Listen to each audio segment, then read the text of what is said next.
Hello everybody and welcome back to my channel and welcome to today's video, which is going to be the mid-year book tag. So I've never done one of these before and I saw Larry Reed's do it.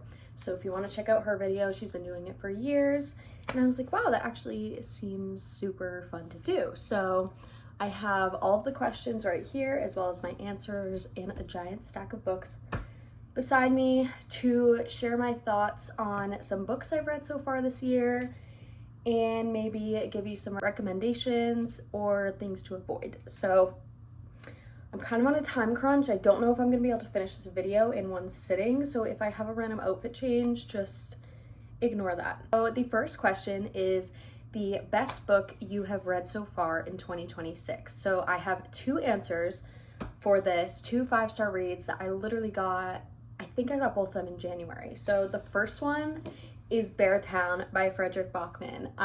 Just looking at this, I want to reread it again and like relive it so bad. If you haven't seen this book, it follows Beartown, which is a town that loves hockey. Everything revolves around hockey and the hockey team.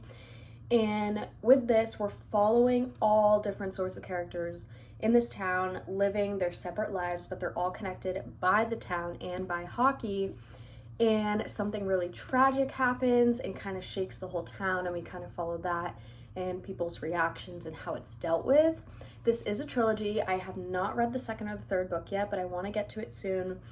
But this book was just, it was my second Frederick Bachman book, and it was just so beautifully written. I love how everything he says has such a deep meaning and everything is written with purpose, and it's very fast-paced since you're following so many different characters. You're not like splitting them up by name. You just will randomly switch to a different character's point of view mid-paragraph or mid-page, and I really like that because it keeps the pace going.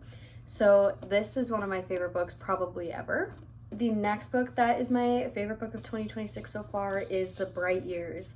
This was such a beautiful story. I'm really delving into literary fiction this year, and this was such a great introduction. This book follows Ryan and Lillian, and it kind of starts past timeline when they met, how they built a relationship and their struggles, and then eventually we switch to their daughter's point of view and how she has dealt with her upbringing. So it's kind of dealing with generational trauma and how the way that you grow up impacts you later in life and how you raise your kids and live your life, and very raw and real. For both these books, definitely check your trigger warnings. Some tough topics are talked about and occur, but they are both so beautifully written and share such amazing messages. The next question is the worst book I've read in 2026 so far. It has to be Meet Me at the Lake by Carly Fortune. Now, I went into this knowing that it's not many people's favorites. The only Carly Fortune book I've read is Every Summer After. I recently reread it because I read it when I first started reading and I completely forgot the plot and everything. So I wanted to reread it to watch the show, which I don't like the show. I haven't even gotten past episode 2. I'm not vibing with it, but that's besides the point. Meet Me at the Lake. Fern and Will. And it's a past present timeline, second chance type thing, but like done in the worst way possible. Basically, we keep going back to this one single day. They spent one day, 24-hour period together 10 years ago. Okay? Both had significant others at the time. So they meet and they spend this day together, and then they're supposed to meet up again and he's a no-show, and then they don't talk for 10 years, and then he shows up on the doorstep of the inn that she's running that was passed down to her from her mom and is like, oh, I was hired to help. And then they're kind of like rekindling whatever they had and like getting to the bottom of why he didn't show up when he was supposed to. And I just hated this book because one, like, cheaty, very much. They were kind of flirting, emotional cheating whilst in relationships 10 years ago. And then something I couldn't get past is like, how can you be so enthralled and obsessed with someone you spent a 24-hour period with 10 years ago, and you've spent 10 years just like thinking and being sad about like what he like did to you, but like you had just met. So it was like a whole lot of nothing. I didn't feel much chemistry between the characters. It it didn't give me much, so definitely a disappointment. Next question is the best sequel you've read so far in 2026. So this one is actually a part of a series, but I don't read a lot of sequels. So I have Defy Me, which is part of the Shatter Me series. I think this is one of the last books.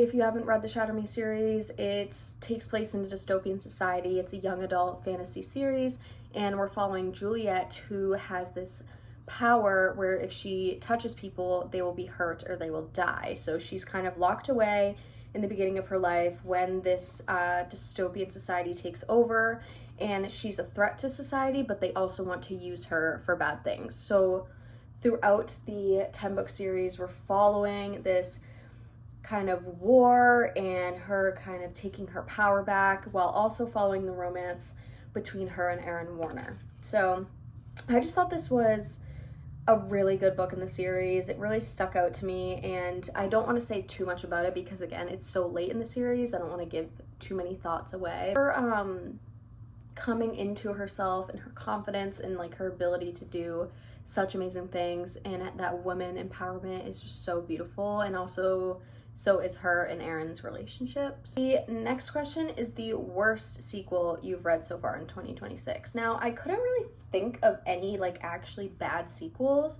that I've read, and again, I'm kind of taking it as like book in a series, but just to answer this, I'm gonna say Power Play by Chelsea Cuerto. This is part of the DC Star series, and it is the second book.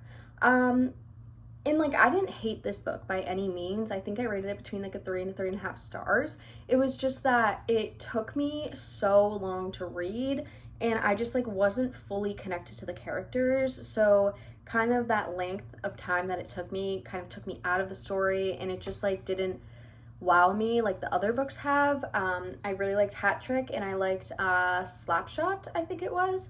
And now I'm currently I liked Face Off and Slapshot. I'm currently reading Hat Trick. And all of those just have done more for me than Power Play did, which is why I'd say it's the worst sequel, even though it wasn't a bad book by any means. Next question is new release you haven't read but want to. So I have a few answers to this question, and I don't have any of them physically. One of them is Into the Blue, and I forget the author. I know her name's Emma, I just forget the last name. But I've been seeing this all over my social media, and I've heard such wonderful things about this book. I've heard it's like really heartbreaking and touching and sad, which is like kind of what I've been looking for in terms of literary fiction. Another one is Yesteryear, another book that has like taken the world by storm. I know it's being made into a movie, which is really exciting, so I want to read the book before that comes out. But I've heard very mixed reviews. Some people like absolutely hate it, and some people like find it so entertaining and has such a good message. So I kind of want to see where I stand on that scale, and I'm very interested in the plot. And then another book is The Burning Side, which is Sarah DeMoff's new release, who wrote The Bright Years. And I honestly don't even know anything about this book. I just know that I love The Bright Years so much. I will read anything that Sarah DeMoff writes. So I really want to get my hands on that and read it so badly. Those are like off the top of my head what I could think of for some new releases that I'm really excited to read. I just don't have them yet. This question is the biggest surprise of the year. Now I have two answers for this, and the first one is I Who Have Never Known Men.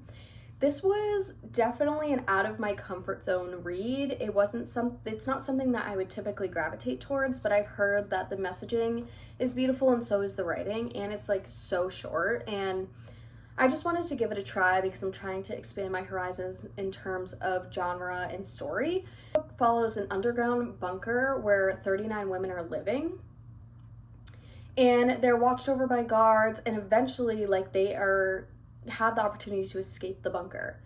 And so they escape, and we kind of just follow all those women working together to try and survive and navigate this new world.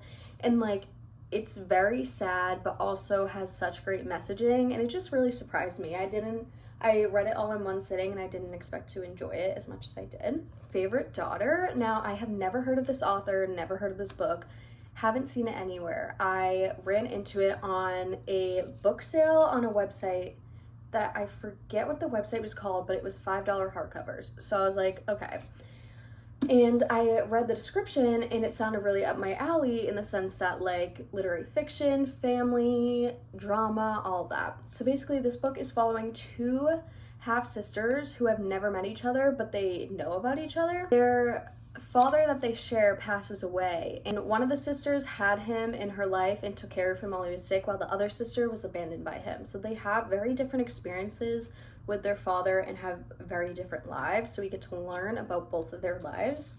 And then they come across each other because one of the sisters end up being the other sister's psychologist, and that was all the father's doing. So we kind of follow a lot of family drama, and we get to know how different these sisters are and what they've been through, and then how they come together. And this just like was such an amazing book, and it surprised me because I had never seen it before, never heard of it, doesn't have any reviews, and it was awesome. Next question is favorite new author, debut, or new to you. So the first one is Frederick Bachman.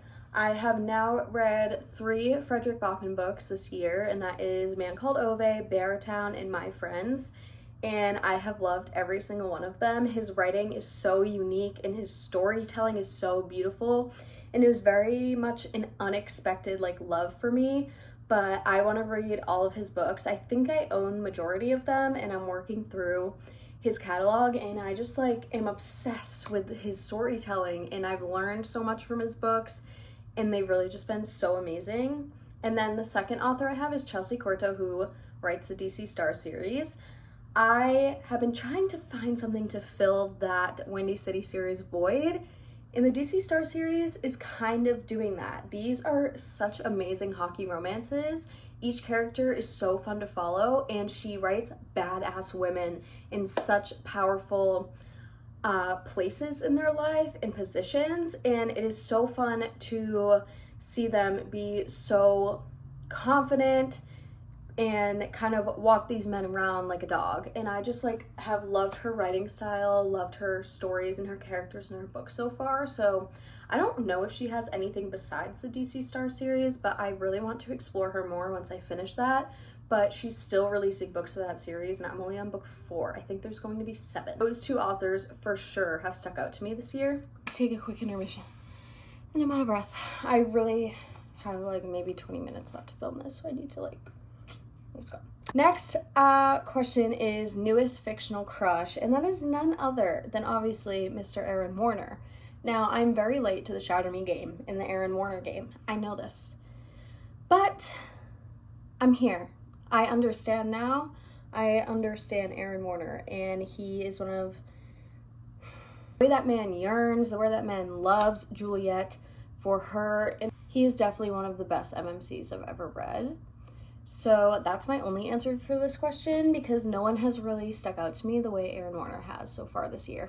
Book that made you cry. Now, I'm not someone who cries over books like ever.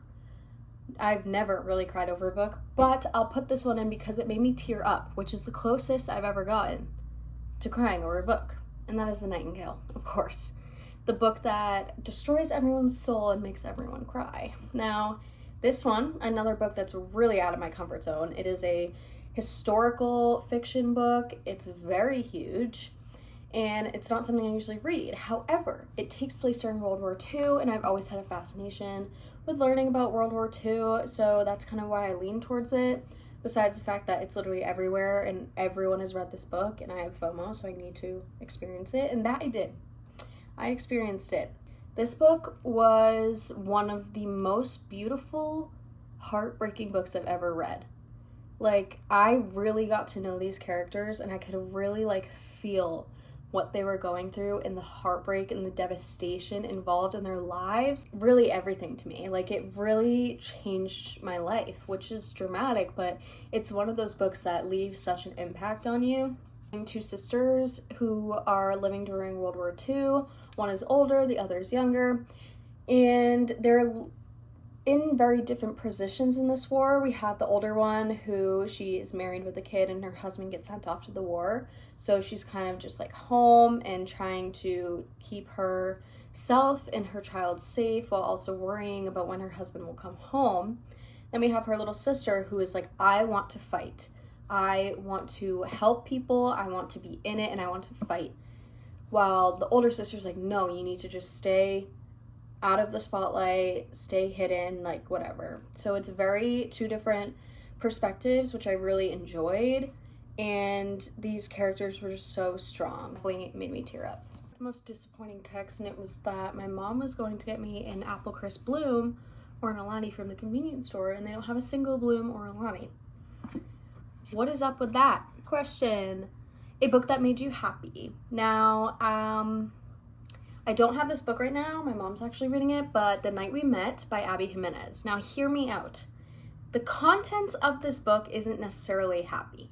It's a shitty situation, and we're dealing with some tough subjects, but Abby Jimenez always makes me laugh and like makes me enjoy reading. She always has humor in her reading. Like, I laugh out loud or I smile, and that just like is very hard for an author to do through words on a page, but like it happens with her. And just like reading Abby Jimenez just brings me joy in the sense that she's one of my favorite authors. Her books are so fast-paced. I really connect with her characters and her writing style. So that definitely made me happy for sure, which is kind of an unpopular opinion because not many people liked The Night We Met. Personally, I loved it and I had a great time. And then another book that made me happy so far this year is Slapshot by Chelsea Curto, which is the third book in the DC Star series. It's as much as I love the series, I don't remember specific details, but I just know like that I was looking forward to reading about this couple. Like anytime I was just going about my day, I would be thinking of them and thinking of the MMC specifically. He's so golden retriever, and like the way he was so good to the FMC and her daughter, like it just like brought me so much joy, like the little family that they were built, and I just remember like having such a good time reading it. Next question is the most beautiful book you bought or received this year, and that is One Golden Summer by Carly Fortune. I mean, this cover just screams summer and beauty and fun. This is the sequel to Every Summer After, and I do plan on reading it very soon because I need to know the hype around Charlie Florek, because yes, we get him in Every Summer After, we get snippets, but we don't get his point of view and like his romance. So I'm very excited to read this. I've heard it's one of the best Carly Fortune books and it's better than Every Summer After. So this one's definitely the most beautiful. Just looking at it like brings me joy. Final question is, what books do I need to get to by the end of the year? Now I have quite a few, but I picked just some that have been really high on my radar. Number one being Some Kind of Perfect.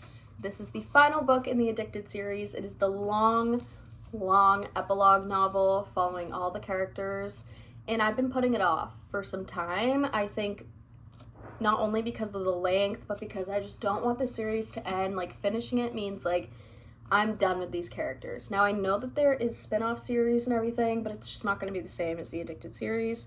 But I really want to get to this year and see how all of these characters' lives wrap up. Powerless trilogy. Now, I read Powerless and I forget everything about it, so I would like to restart and read Powerless, Reckless, and Fearless because, again, late to the trends, but I really want to get into romantasy, and I think this is a good start. And I remember liking it when I read it, I just don't remember it, so I need to reread and read the whole series. I was interrupted again because my dog needed to come in. The next book is Talking at Night. This one I got this year, and it's been on my TBR. It's actually on my June TBR. So is Powerless, and so is Some Kind of Perfect. All these books are. I doubt I'm getting to them this month. Anyways, this one just really intrigues me. I definitely want to read it in the summer. I don't know if it takes place in the summer, but it just gives me summer vibes. And I have heard good things, and it's just something I want to get to. And then the final books I want to get to is to finish the DC Star series. I think another one is coming out this year. I'm not sure if the rest of them are, but I'm on book 4 right now, and I think there's 5 out, 6th one's coming out. So I'm very close to finishing that, and I would love to finish it this year. Sorry if this video, I seemed like I was rushing and talking really fast. I kind of am rushing, but I had some time before I'm getting picked up for my little brother's graduation, so I wanted to film this video with the time that I had and just talk about how my reading year is going so far. I would say this first half of the year, I'm doing pretty well. I've read 47 books so far, which is crazy to me. My goal for the whole year was 50, and I'm already almost there, which is awesome. And I think that the quality of the books I've been reading have been really good. I've definitely had some disappointments, but I've had some 5 stars, and I've been really focusing on expanding my genres and the authors that I'm reading, which is so great as well. I hope you enjoyed this video, and I will put all of the questions in the description below so that if you wanted to do this, you could as well. If you enjoyed this video, please like, comment, and subscribe, and let me know what you want to see from me and what your favorite book of 2026 so far has been. Thank you so much for watching. I will see you in the next one.